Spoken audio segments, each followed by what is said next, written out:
This is our COVID Roundup and CDC update for February 21st, 2025. So, starting off, there's not that many changes. So, what I want to focus on at the beginning is going to be looking at the executive order changes, looking at the language changes, because you'll see in a second that they updated. So, as a reminder, around January 31st, there was this yellow flag that said the CDC's website is being modified to comply with President Trump's executive orders. So we're just going to go through and find what has actually changed. So it looks like they changed at the beginning here is they shifted from minimal to very low. So you can see right here, minimal is very low. There's low, moderate, high, very high. So these ones all stayed the same. They changed the lowest category from minimal to very low. So this is another change that they did. So why it matters under viral activity of wastewater.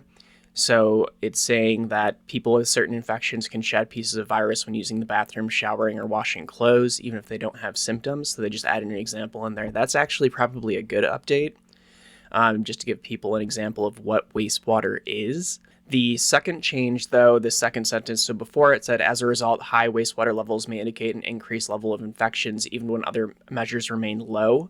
This is what wastewater does. It's an early indicator, and it shows widespread community infection.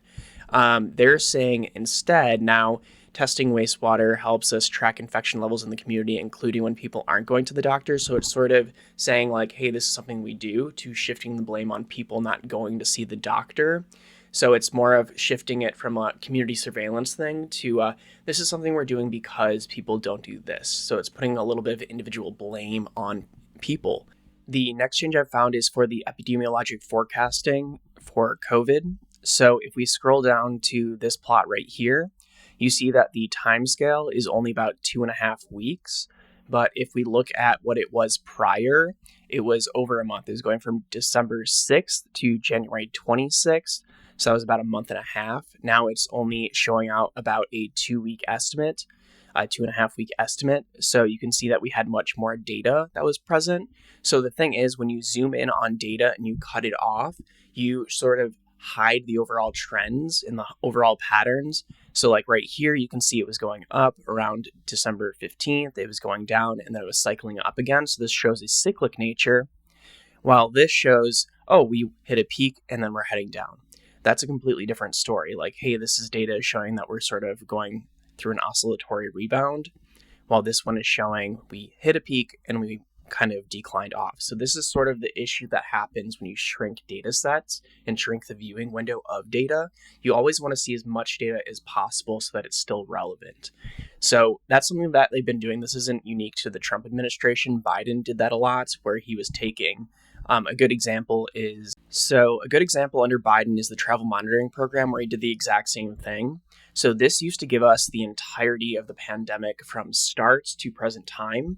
Now it just gives us about, from January to February, gives us about a year of data collection to show it. So before, it was very distinct. You would see that we would have just very few variants present, and then this diversification period where you'd have lots of different variants followed by that singular dominant variant. And then we saw that it got even more diversified over time.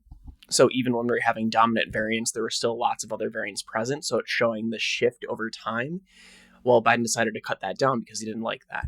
It's easier to show a story and paint a narrative of, oh, COVID is becoming mild, less severe, showing that like, oh, things are hitting a different pattern, a new pattern like this when you shrink the data set down. So that was something that Biden did that's not unique to Trump, but that is another finding. The next observable change is on the respiratory virus activity levels page. So if we scroll down to the emergency department visits for viral respiratory illnesses, they changed the figure from this overlap plot to these side-by-side plots. My first impression is I think this is okay. I think this is fine because you can scroll over and hover and it has the percentages, so you can still compare. The scaling is the same, so that is all good and dandy. My worry is that when you package these all together like this, and this is an ongoing worry, this isn't new to this unique presentation or this change presentation, My worry is that when we combine all of these things together in a visualization package is that there's going to be a push eventually to just present this data during the winter respiratory months because that's when the heavy burden is for especially influenza and RSV. COVID is all year round. Influenza and RSV are really only in the winter. Now, while this is a future worry for the present time, I think this is something that we shouldn't be worried about because the Centers for Medicare and Medicaid Services has the hospitals and sort of the CDC in a little bit of a headlock at the moment. So they have to be reporting all of these hospitalization numbers. So I think that this is fine, but I think this is also something to just be wary of and keep in the back of our minds that they're trying to package all of these things together, which one equates severity between all of them, saying they're all this level of severe, like the common cold.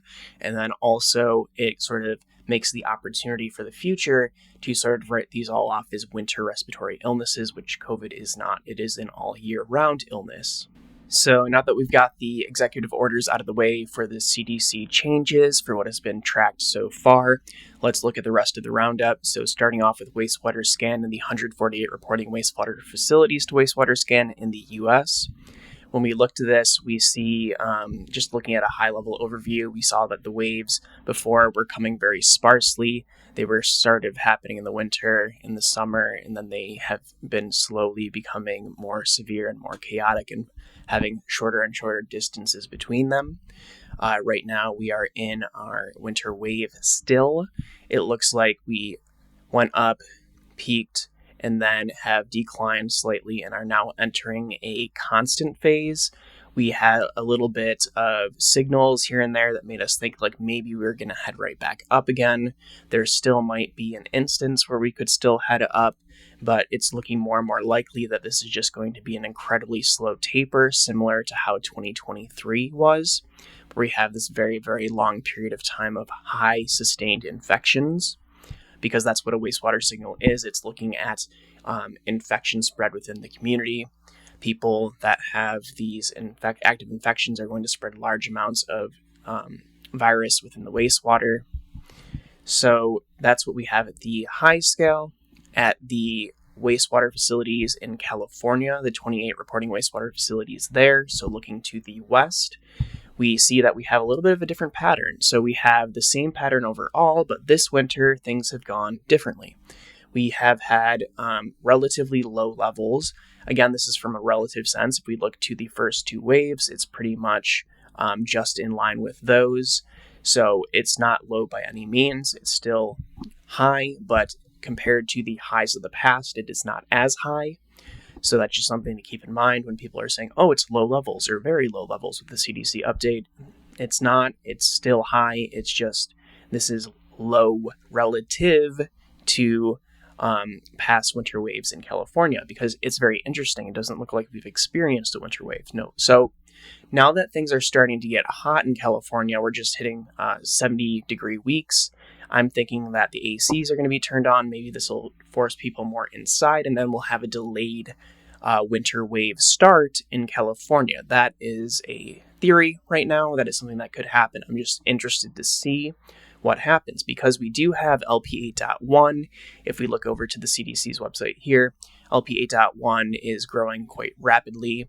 And if we look over to Raj's breakdown here, we see that LP 8.1 is really starting to pop up all over the place, all over the United States, with some areas in California experiencing it as well as in New York.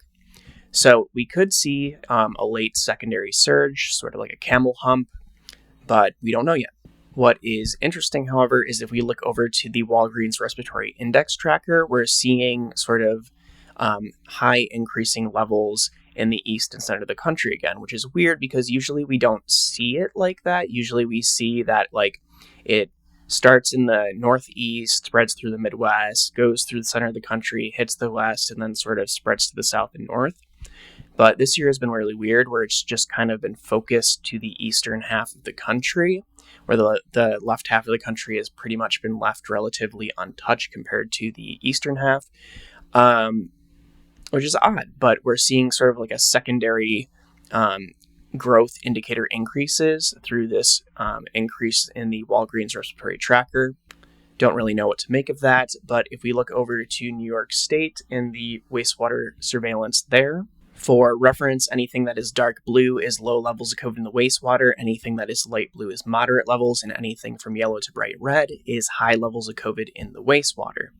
So, as you can see, nothing is technically at low levels of COVID in the wastewater in New York. Right now, for those at the highest levels, 34% are reporting at the highest levels, and this is pretty much in line with what it was last week, so it's holding relatively constant. So at least in the Northeast, where New York is, I would say that things are holding at between moderate and high levels. I have to emphasize that this is just a weird period of time. It's a little unusual. I'm guessing maybe we're going to have sort of a similar thing to 2023, where levels don't really get low until the end of April, early May. Relatively low, but we'll just have to wait and see and monitor. This is an unusual year for sure.